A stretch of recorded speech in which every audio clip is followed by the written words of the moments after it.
বাংলাদেশের কৃষিটা খুব মজার একটা বিষয়। সেটা হলো যে আসলে এটা কৃষকের জ্ঞান নির্ভর। কৃষক বীজ সম্পর্কে নিজে জানে যে কোন বীজটা কোন জমিতে কোন সময়ে লাগালে হবে, এবং এটা বিশেষ করে কৃষক পরিবারের নারীরাই বেশি জানে। তো সেই জ্ঞান নির্ভর কৃষিটা যখন ছিল, এখনো অনেকখানি আছে। সেটা বেশিরভাগ ছিল বৈচিত্র্যপূর্ণ। মানে আমি যদি লাউয়ের কথা বলি, অনেক জাতের লাউ। ধানের জাতই ছিল 15,000 জাতের ধান। তো যে কোনো সবজি, ডাল সবকিছু আমাদের নানা জাতের পাওয়া যেত। কিন্তু এক পর্যায়ে গত শতাব্দীর আম মানে 60-এর দশকের মধ্যে যখন নাকি আধুনিক কৃষির নাম আসলো, মানে যেটাকে সবুজ বিপ্লব বলেছিল, সেটাতে তারা একটা নতুন জাতের ধান, যেটাকে IR-8 বলে, সেটা দিয়ে তারা বলল যে বামুন জাতের ধান করতে হবে। অর্থাৎ খড়ের পরিমাণটা ছোট হবে, ধানের পরিমাণটা বাড়িয়ে দেবে। আর এটা হবে প্যাকেজ, মানে এটার সাথে রাসায়নিক সার লাগবে, কীটনাশক লাগবে, গভীর নলকূপ দিয়ে পানি তুলতে হবে।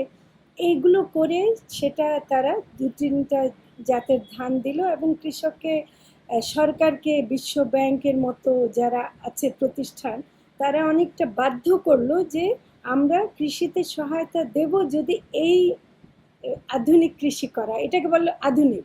আসলে এটা কোনো আধুনিকের এখানে কিছুই না। এখানে যেটা আছে সেটা হলো যে ল্যাবরেটরি এবং রাসায়নিক ভিত্তিক কৃষক মানে তৈরি করা। শেষ পর্যন্ত কৃষকদেরকে এটা বোঝানো হলো, কৃষকরা সেটা নিল, এবং প্রথম অবস্থায় ইউরিয়া সার দিয়ে ধান একেবারে সুন্দর সবুজ হয়ে গেল। তারা মনে করলো যে অনেক কিছু, এবং প্রথম দিকে ফলনটা একটু বেশি দেখতে শুরু করলো। কিন্তু যেটা আমরা ক্রমে হারাতে শুরু করলাম, যে খড় যখন ছোট হয়ে গেল, তখন সেটা হয়ে গেল মানে গরুর খাদ্য আর নাই। আর খড়টা শক্ত। গরু কিন্তু আমাদের মানুষের মতো অত বোকা না, ওরা ওই শক্ত খড় খায় না, ওরা নরম খড়টা খায়। যেটা আমাদের বৈচিত্র্যপূর্ণ ধানের মধ্যে ছিল, যে কৃষক করতে কি অনেক জাতের ধান করতো, যেটা খড়টা গরুর জন্য ভালো। কিংবা আম চাষির পাশে যদি কৃষক থাকে, আমকে প্যাকেজ করাবার জন্য যে খড়টা লাগে, এরকম নানা কাজের জন্য ওরা করতো। তো এক পর্যায়ে আমরা করলাম কি, যে আমাদের গবাদি পশুর পালন, যেটা আমরা কৃষকের ঘরে ঘরে দেখতাম, সেটা কমে আসলো, কারণ তাদের খাদ্য নাই। হাঁস মুরগির খাবার নাই, কারণ রাইস মিল হতে শুরু করলো। এইভাবে আমার যে কৃষি হলো, সেটা প্রযুক্তি নির্ভর হতে শুরু করলো। তখন হলো এই বীজটাকে বলা হতো উফশী, উচ্চ ফলনশীল। তবুও বীজটা এমন ছিল যে রাসায়নিক সার কীটনাশক লাগলেও কৃষক বীজটা নিজের হাতে রাখতে পারত। তারপর আরেকটা পর্যায়ে আসলো গত শতাব্দীর 80-র দশক বা 90 দশক থেকে, সেটাকে বলে হাইব্রিড। তাই এটা এমন একটা সংকর জাতের বীজ, যেটা প্যাকেটে পাওয়া যায়। প্যাকেটের উপরে সুন্দর ছবি দিয়ে এটাকে যেন পণ্য, মানে শ্যাম্পুর মতো, সাবানের মতো বানিয়ে দিল বীজটা। যেটা কৃষকের বাড়িতে থাকার কথা, তার ঘরে মাটির পাত্র থাকার কথা, সেটা এখন প্যাকেটে পাওয়া যায়। কিন্তু এটাতে অতিরিক্ত কীটনাশক লাগে, অতিরিক্ত সার দিতে হয়, এবং বিশেষভাবে তৈরি করতে হয়। এখন ফুলকপি যেগুলো আমরা বাজারে দেখি, বাঁধাকপি দেখি, গাজর দেখি, বেগুন অনেকগুলো আছে, যেগুলো অধিকাংশ কিন্তু হাইব্রিড। কিন্তু এগুলো তো প্রচুর কীটনাশক দিতে হয়, এবং মজা নাই, একদম খেতে একদমই ভালো না, শক্ত।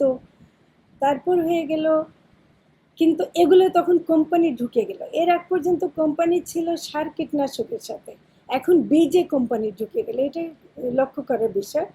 যেই কোম্পানি, ACI এর মতো কোম্পানি বা সিনজেন্টা, মনসান্তো এবং এই ধরনের কোম্পানিগুলো যারা কীটনাশক তৈরি করে, তারাই আবার বীজ তৈরি করতে শুরু করলো। তার মানে তার কীটনাশক বিক্রির জন্য সে তার মতো করে বীজ তৈরি করলো। উদ্দেশ্য কিন্তু খাদ্য ফলন না, তার কীটনাশক বিক্রি। এবং এই কীটনাশক বিক্রিটা এমনই যে দুঃখজনক, যে আত্মহত্যার যে ঘটনাগুলো আমরা গ্রামে দেখি, তার মধ্যে অধিকাংশ কৃষকেরই ফসলের জন্য ব্যবহার করা কীটনাশক খেয়ে মানুষ মরছে। এটা কিন্তু আমাদেরকে মনে রাখতে হবে। দুঃখ পেলে, ফসল খারাপ হলে মানুষ আত্মহত্যা করছে এনগ্রিন খেয়ে। তো এটা কিন্তু বাজার থেকে কিনে খাচ্ছে না, ঘরেই পাচ্ছে। এখন কোম্পানি আরও সাহসী হয়ে গেল, কারণ আমাদের সরকারগুলো তাদেরকে সে সাহায্য করছে। তারা আমাদের জিন ব্যাংক, যেগুলোতে কৃষকের বীজ ছিল, যেমন বাংলাদেশ কৃষি গবেষণা প্রতিষ্ঠান, বাংলাদেশ ধান গবেষণা প্রতিষ্ঠান, যেখানে কৃষকের জাতের ধানগুলো রাখা আছে, তারা সেগুলোকে দিয়ে দিল মনসান্তো, সিনজেন্তার মতো বহুজাতিক কোম্পানিকে, যে তারা এটাকে জেনেটিক্যালি মডিফাই করবে। এবং জেনেটিক্যালি মডিফাই করার মধ্যে কোনো কারিগরি নাই, আসলে কোনো বুদ্ধিও তারা খাটায় না। তারা একটা মাত্র জিন পরিবর্তন করে যেন তার কীটনাশকটা ব্যবহার করে। যেমন মনসান্তোর একটা বিশেষ কীটনাশক আছে রাউন্ড আপ রেডি, সেটা ব্যবহার করার জন্য সে এখন যে বিটি বেগুন নামে যেটা ব্যবহার করা হচ্ছে, সেটা দিয়ে বীজটাকে বিষাক্ত করে দিচ্ছে। তাহলে পোকা আসবে কোত্থেকে? কারণ পুরো বেগুন গাছের শরীরটাই তো বিষাক্ত। আগে বেগুনের দু একটা পোকা লাগলে আমি ফলের মধ্যে বেগুনটাকে কেটে ওই পোকাটাকে ফেলে দিতে পারতাম, বাকি বেগুনটা আমার ভালোই থাকতো। এখন পুরো গাছটাই বিষাক্ত। এটাকে ওরা নাম দিচ্ছে জেনেটিক্যালি মডিফাইড ক্রপ, জিএমও। আমরা অনেকে মনে করি এটা উন্নত জাত, উন্নত প্রযুক্তি, এটার সাথে বিজ্ঞান আছে। এর সাথে বিজ্ঞানের কোনো সম্পর্ক নাই। বিজ্ঞান তখনই হয় যখন নাকি, এমনকি কৃষকের জ্ঞানটাও তো বিজ্ঞান।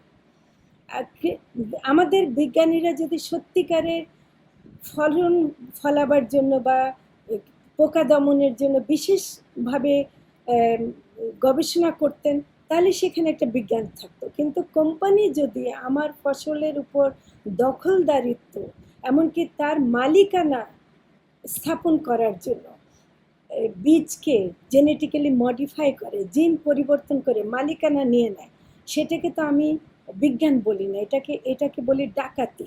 এটা আমাদেরকে খুন করা। আমাদেরকে এমনি গুলি করে খুন করলে আমরা রক্ত দেখতে পাই, কিন্তু খাদ্য চুরি করলে আমরা দেখতে পাই না। আমার খাদ্য নিয়ে নিচ্ছে এই বহুজাতিক কোম্পানি।